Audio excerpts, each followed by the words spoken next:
Without any question, Mbali. And I think what we have seen is a group of parties come together in spite of recent history and coalition to say we have to work together to provide a coalition alternative to the South African people.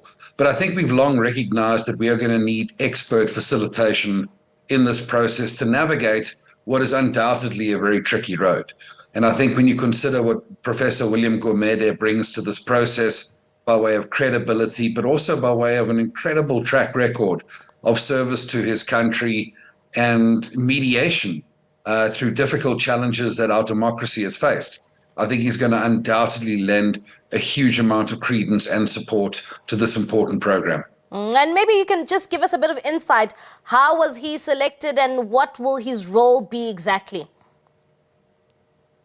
Well, certainly, I think the multi-party group considered a number of candidates, and really it was something of a needle in a haystack to identify a candidate that really was politically acceptable, who we believe is aligned to a change agenda in South Africa, but also someone who has a huge amount of experience in democracy and coalitions, both on the African continent and abroad.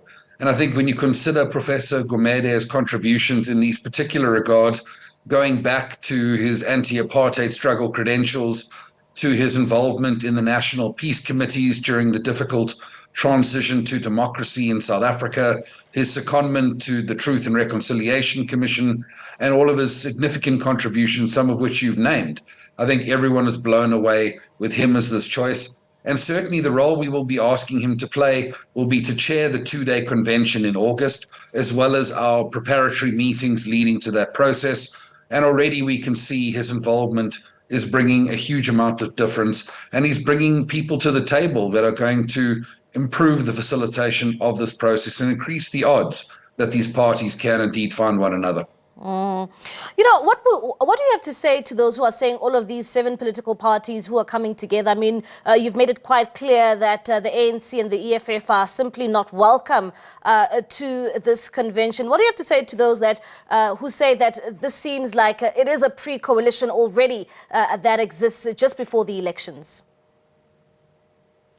Well, I would argue that it isn't correct. A coalition was what emerges after an election when we're trying to put together a government. This is a grouping of parties that wants to find an agreement that can show the South African people that we can work together and that can inspire confidence to achieve a majority.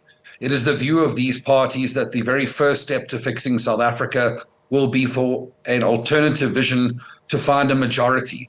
And we believe by collaborating together and showing South Africans that we can work together despite our differences, but in their interests, is going to be a necessary first step. And very importantly, in Bali, this is a group of parties that doesn't want to define itself as being anti-ANC or anti-EFF.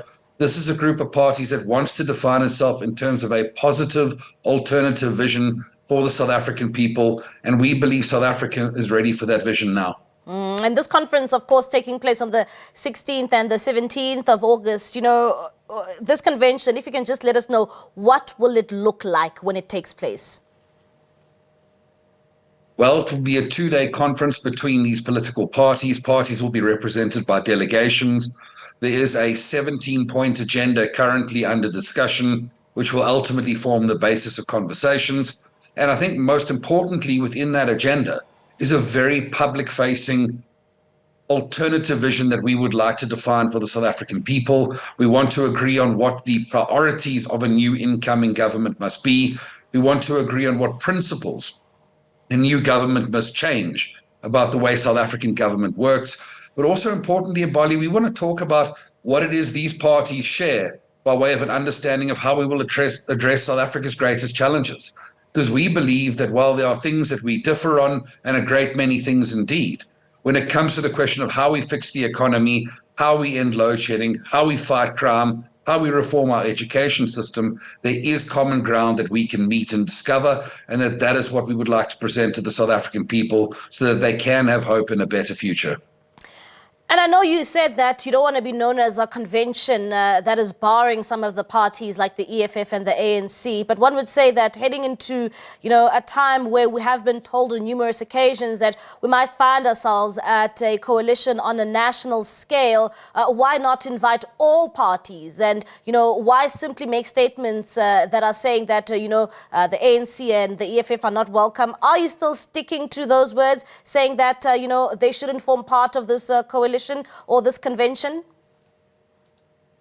Well, I think certainly we must understand that if we are going to be talking about this group of parties representing a new vision and a new direction for our country, it would be counterintuitive to involve the political party that has brought South Africa to the point where new direction is required. And I think for that reason, to understand that this group of parties has to provide a viable alternative to the situation in which the ANC has placed our country is entirely common cause among these parties. It is appreciated that that is what we have to achieve. But certainly, I think as it relates to the EFF, it is not good enough to come together solely on grounds of being anti-ANC or being an alternative to the ANC. We have to agree on how a country can be governed. And I think it is appreciated that the EFF, in terms of its policies, in terms of the solution it promotes for the South African people, and in terms of the divisive utterances that is made by that party, would not be an appropriate fit for a group of parties that wants to propose an alternative and a new direction for the South African people. Beyond that, ActionSA certainly believes we need a broad church of political parties that may have to disagree on certain things, but can agree on how we fix the biggest challenges in our country.